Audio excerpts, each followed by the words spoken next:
we are going to make our country great again.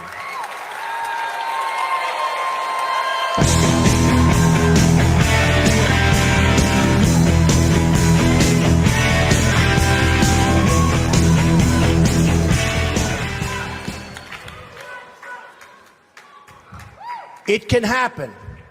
Our country has tremendous potential. We have tremendous people. We have people that aren't working. We have people that have no incentive to work. But they're going to have incentive to work. Because the greatest social program is a job. And they'll be proud, and they'll love it, and they'll make much more money than they would have ever made. And they'll be doing so well, and we're going to be thriving as a country. Thriving. It can happen. I will be the greatest jobs president that God ever created. I tell you that.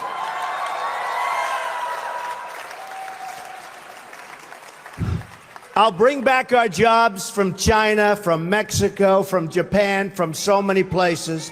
I'll bring back our jobs, and I'll bring back our money. Right now, think of this. We owe China $1.3 trillion. We owe Japan more than that. So they come in, they take our jobs, they take our money, and then they loan us back the money, and we pay them in interest. And then the dollar goes up, so their deal's even better. How stupid are our leaders? How stupid are these politicians to allow this to happen? How stupid are they?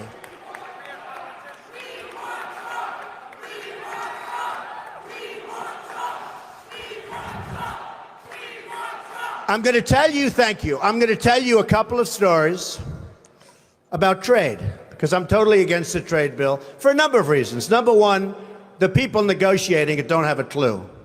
Our president doesn't have a clue. He's a bad negotiator. He's the one that did Bergdahl. We get Bergdahl, they get 5 killer terrorists that everybody wanted over there.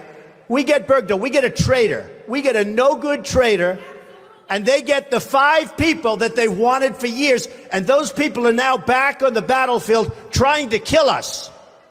That's the negotiator we have. Take a look at the deal he's making with Iran. He makes that deal, Israel maybe won't exist very long.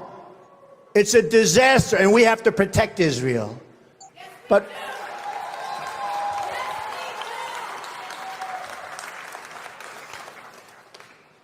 so we need people. I'm a free trader. But the problem with free trade is you need really talented people to negotiate for you. If you don't have talented people, if you don't have great leadership, if you don't have people that know business, not just a political hack that got the job because he made a contribution to a campaign, which is the way all jobs just about are gotten, free trade is terrible. Free trade can be wonderful if you have smart people. But we have people that are stupid. We have people that aren't smart. And we have people that are controlled by special interests. And it's just not going to work. So here's a couple of stories. Happened recently. A friend of mine is a great manufacturer.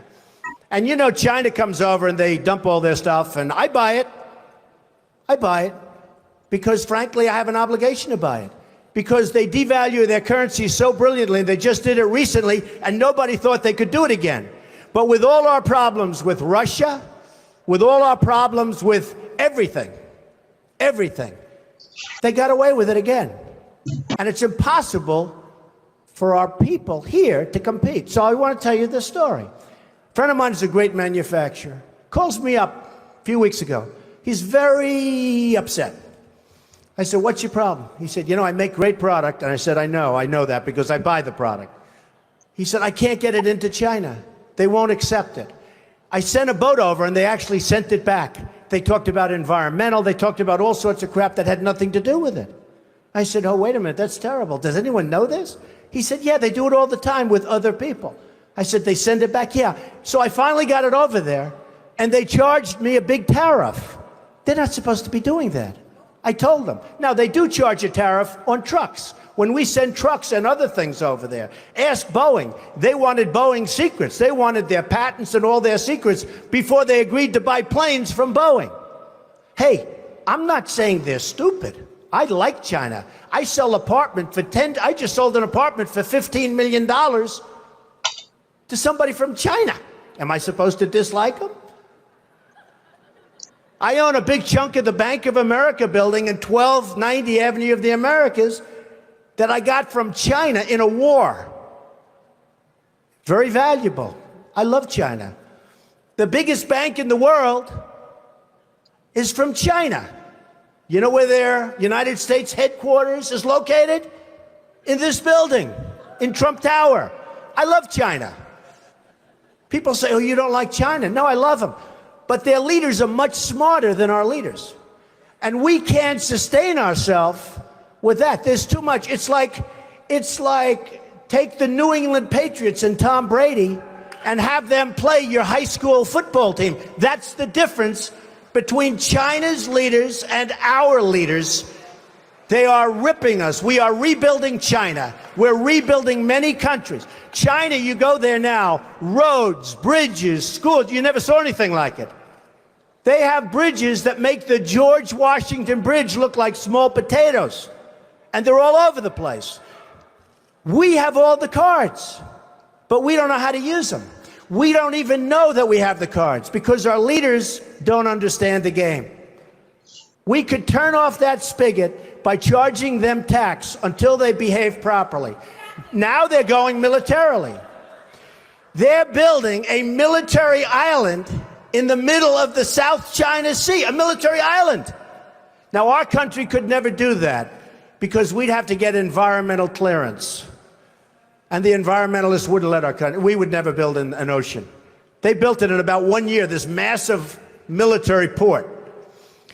They're building up their military to a point that is very scary. You have a problem with ISIS, you have a bigger problem with China. And in my opinion, the new China, believe it or not, in terms of trade, is Mexico. So this man tells me about the manufacturing. I say, that's a terrible story. I hate to hear it.